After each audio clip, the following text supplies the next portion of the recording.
ঢাকায় প্রকৌশল বিশ্ববিদ্যালয়ের শিক্ষার্থীদের ওপর হামলার প্রতিবাদে আবারও চট্টগ্রামে আন্দোলনে নেমেছে চুয়েট শিক্ষার্থীরা।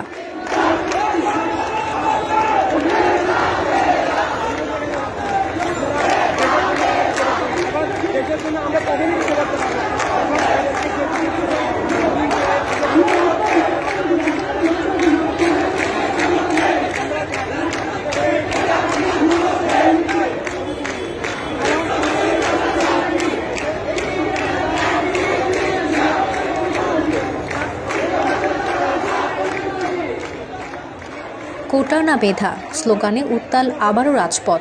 চট্টগ্রাম প্রকৌশলী বিশ্ববিদ্যালয়ের শিক্ষার্থীরা দুপুরের পর হতে 3 দফা দাবিতে চট্টগ্রামের 2 নং গেট এলাকায় সড়ক অবরোধ করে রেখেছে।